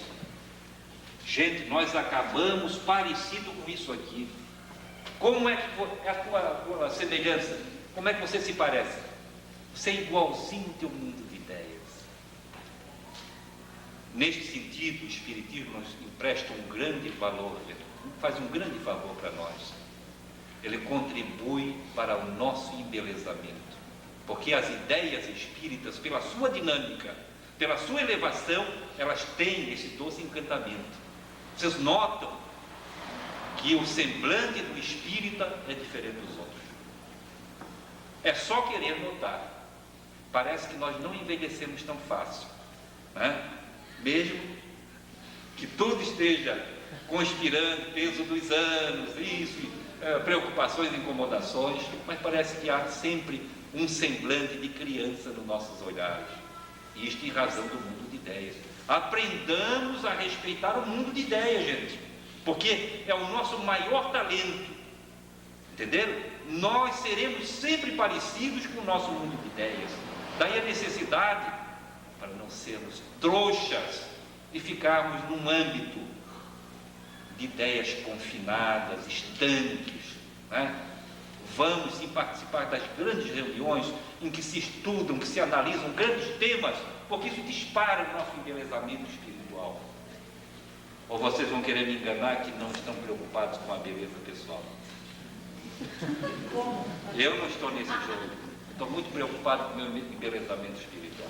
Até descobrir a receita mais eficiente para o embelezamento. Tá? Não existe outra mais eficiente do que essa. Vocês querem a receita? 2 palavrinhas só. Tá? E isto está de acordo com que estados psicológicos induzem estados mecânicos. Ó, duvido a Avon ter um cosmético mais poderoso do que esse aqui.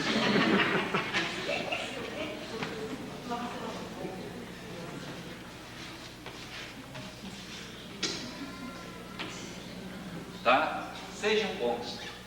Duvido que exista debaixo do sol outra receita mais eficiente do que essa aí para embelezamento pessoal. Sejam bons, tá? Resultado de um mundo de ideias bem trabalhado. Ninguém chega a uma grande bondade sem uma grande compreensão primeiro.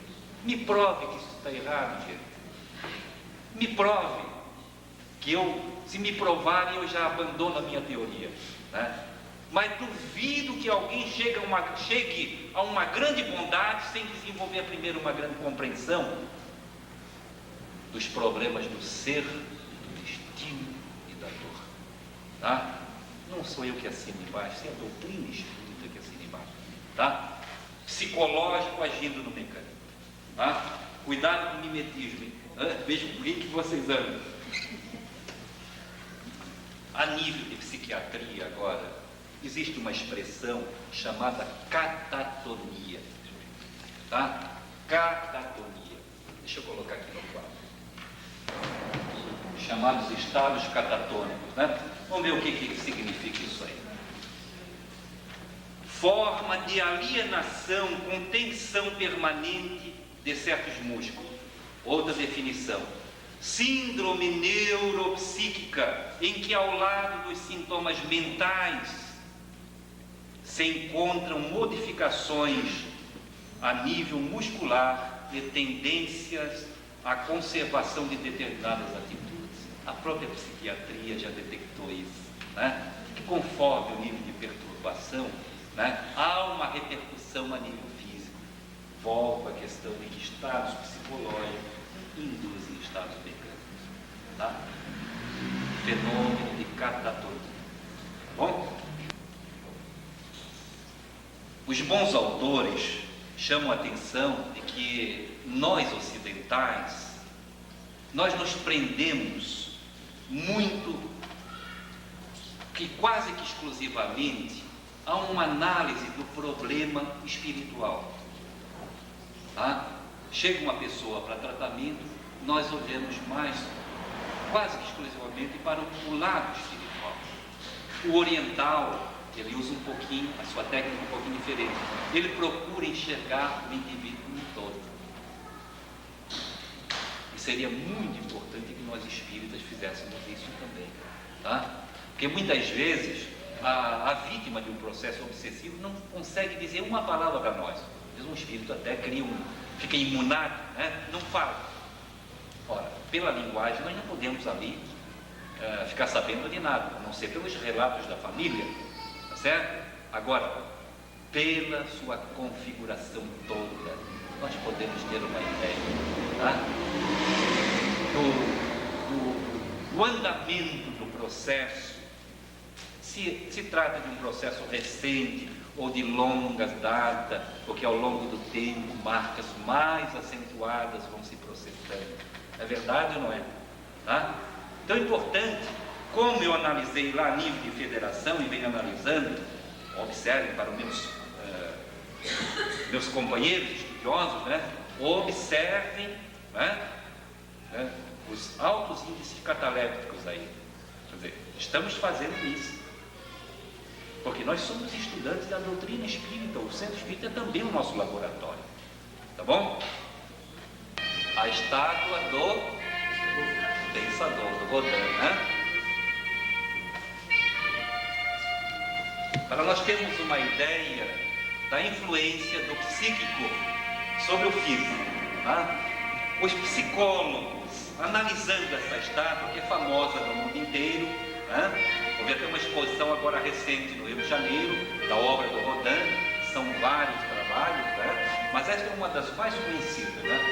Os psicólogos, analisando de perto, dizem de que Rodin, ao esculpir esta estátua, ele quis dar uma ideia de que uma pessoa absorta em pensamentos profundos, ela acaba criando determinadas tensões musculares, aqui ou ali, ou libera tensões nas várias partes do corpo, desde que haja uma abstração total, como quero dizer, o espírito solta-se, né? Em busca do sólido ao qual ele dirige o seu pensamento. Realmente, se nós notarmos, nesta hora nós estamos criando certas tensões musculares em algumas partes do nosso corpo, quer dizer, contraindo algumas partes e liberando outras. Então a ideia que os psicólogos nos dizem a respeito dessa configuração é esta, tá?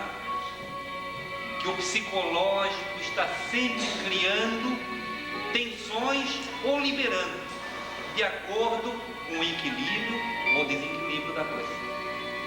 Tá certo?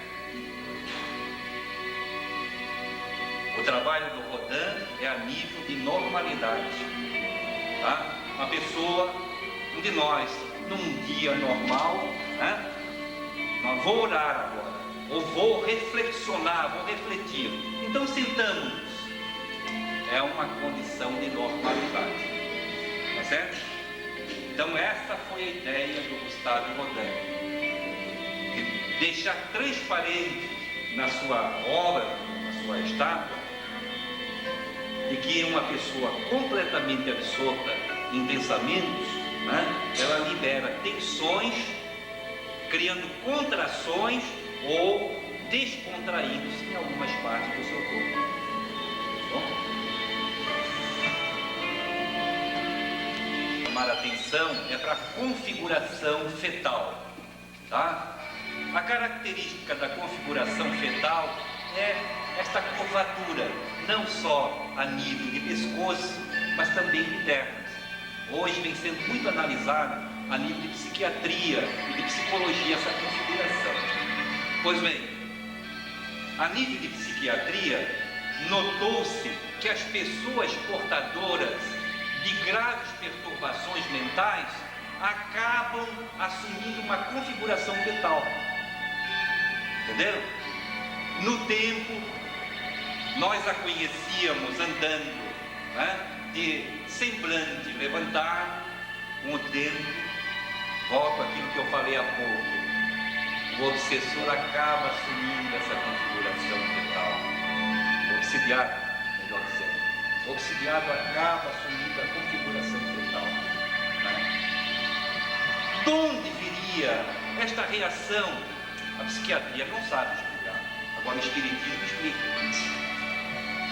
E explica da seguinte maneira: a configuração fetal, no caso das perturbações graves, ela é uma espécie de autodefesa ou de refúgio. Sabe por quê? É que nós, em muitas experiências, durante o nosso período na vida espiritual, ralados de remorso, sentimento de culpa, porque a nossa existência na matéria que terminou foi um verdadeiro malogro. E nós encontramos então como anestesiar a angústia que nos dominava, o refúgio no ventre materno, tá? E esse período foi tão benfazejo para nós, na forma de anestesiar a angústia, o pavor da nossa realidade espiritual, que isso automatizou-se da nossa própria estruturação psicológica. Sempre, depois reencarnado, sempre que um fato doloroso se abate sobre nós, né, uma situação realmente difícil, provocada por nós ou por terceiros, né, nós automaticamente vamos caindo na configuração fetal. Tá certo? Que não passa, repito, de uma forma de refúgio e de autodefesa. Como que se evocando aquele período benfazejo durante a hibernação no ventre materno, que foi uma etapa em que nós esquecemos todo o nosso drama doloroso, né? E aquilo deu tempo para tomarmos um fôlego e irmos adiante. Tá certo? A mesma configuração fetal, ela é normal também nas idades avançadas.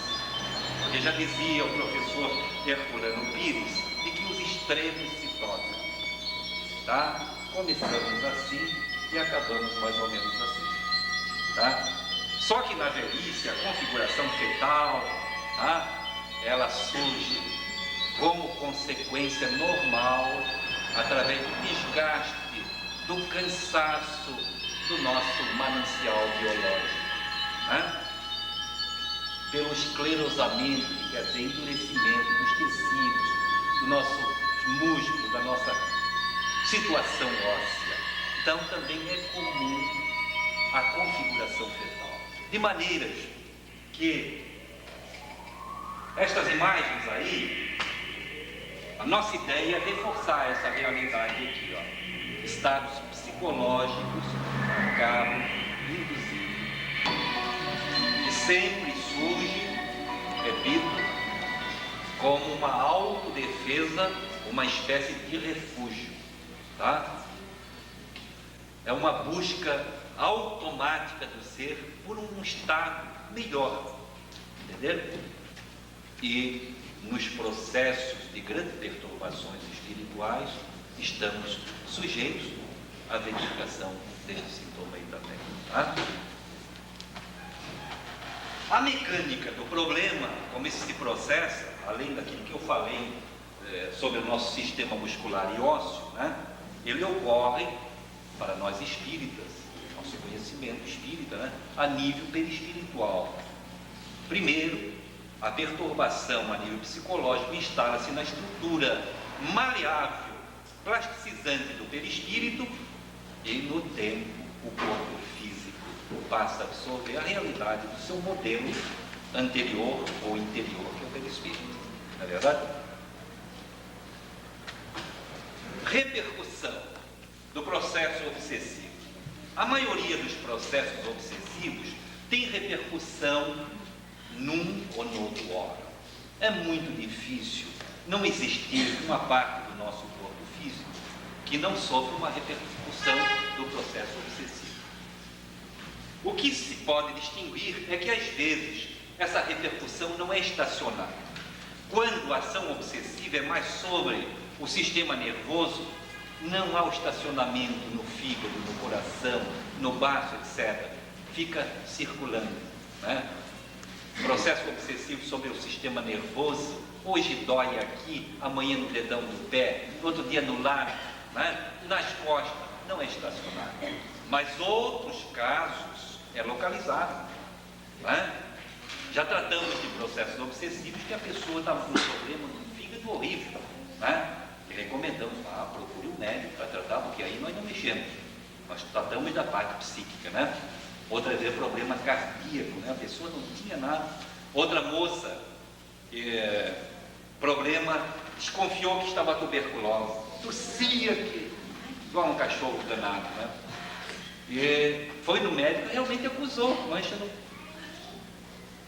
Mas nós havíamos, toda a equipe, detectado que se tratava de uma influenciação flagrante a detectação, né? E começamos a tratar. 20 dias depois, mandamos que ela retornasse fazendo uma radiografia. Desapareceu. Tá? Um processo localizado. Se não houvesse acontecido a casa espírita no caminho do processo, poderia acabar tuberculosa, porque no tempo, o encharcamento constante, né, acabaria por lesar o patrimônio biológico, físico também, né?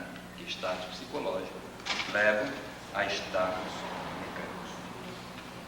Para encerrar, vou desfilar agora alguns exemplos clássicos que nos falarão, demonstrarão como facilmente o psicológico age sobre o físico. Primeiro exemplo de Pavlov. Pavlov, a maioria de nós aqui já ouviu falar, né? Um grande cientista russo, que é criador da escola reflexológica, que quer dizer a escola que defende os reflexos condicionados, que se fundamenta mais ou menos no seguinte: que estímulos repetidos, né, endereçados a uma pessoa ou um animal, tá, durante um bom período, um longo tempo, faz com que a pessoa absorva aqueles estímulos, porque cria-se um reflexo condicionado. Foi notada a sua experiência com cães, né?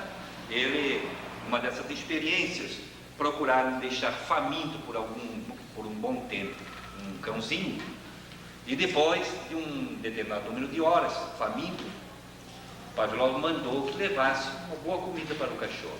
Mas antes de entregar o alimento, ou no momento de entregar o alimento, pediu que alguém tocasse uma sineta, tá?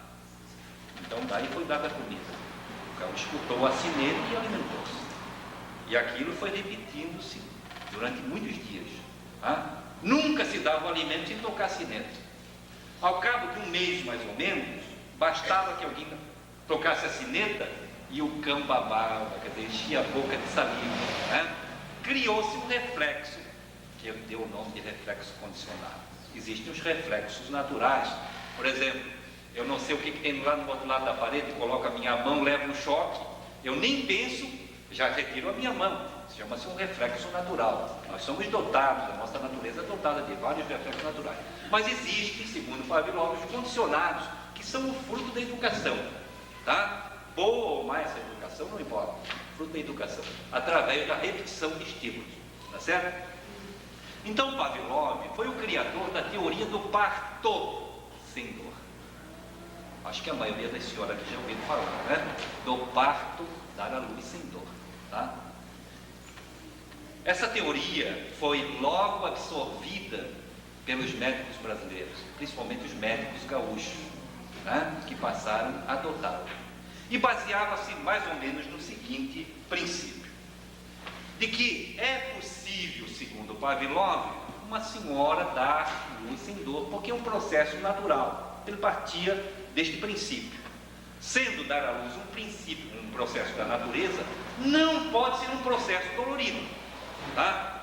E ele tentava justificar que justamente em razão de uma doutrinação milenária dizendo que a mulher dar à luz com dor, é que acabou criando um processo psicológico, um condicionamento psicológico de que o parto é um processo doloroso, entende? E ele chega a lembrar até lá no Gênesis, o primeiro livro da Bíblia, quando diz lá, né, que Deus expulsou Adão e Eva do paraíso, disse assim para Eva: agora darás à luz com dor. Quer dizer, milenarmente há uma doutrinação tentando provar que dar à luz é um parto, é um processo doloroso. E Pavlov tenta explicar que é o contrário, não é um processo.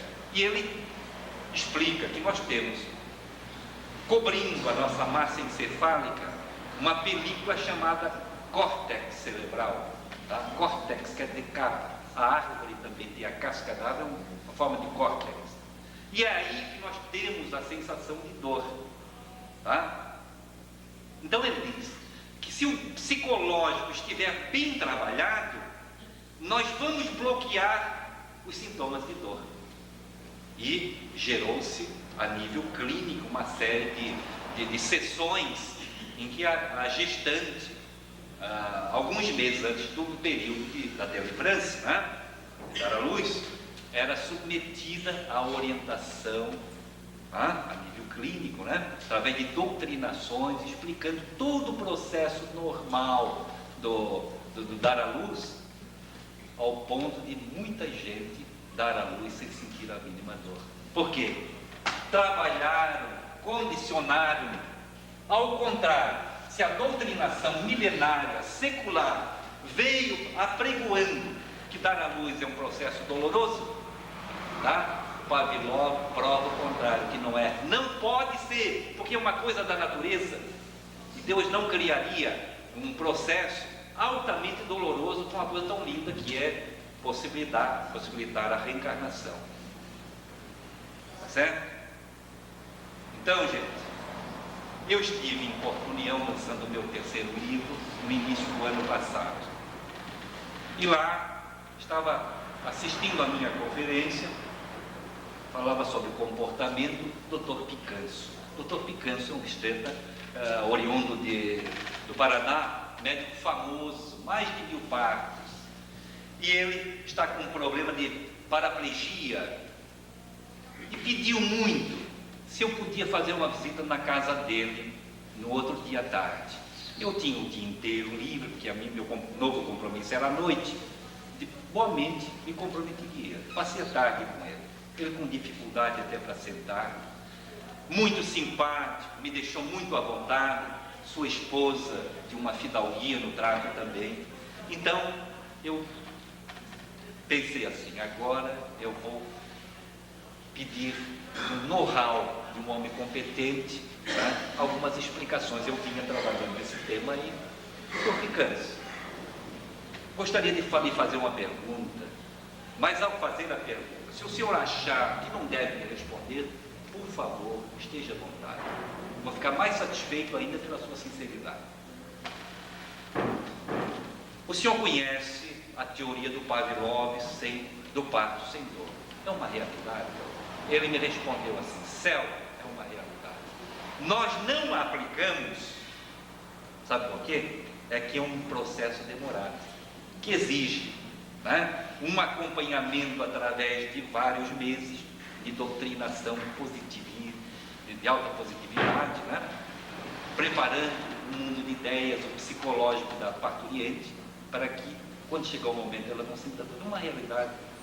Só que hoje são tantos os nascimentos e nós gozamos, né, de anestésicos tão poderosos, e em 5, 10 minutos nós levamos a anestesia. Quer dizer, não é tão demorado, mas isso é uma realidade.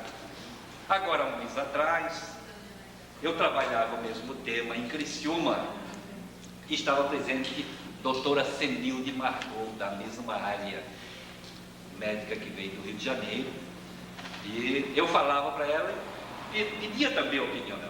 Se é uma realidade, nós conhecemos o processo. Né? Realmente é possível estabelecer o Pacto.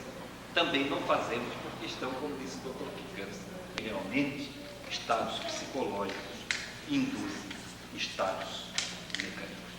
Gente, teria muito mais coisa para falar, mas o principal que eu queria falar, eu acredito que estou deixando um bom material para a reflexão de todos. Né?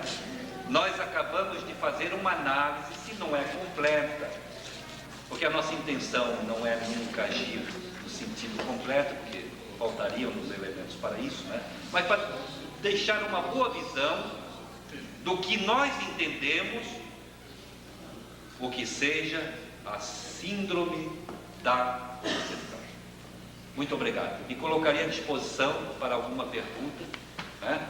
Porque nós vamos até 5 horas, temos meia hora para perguntas, se desejar, naturalmente.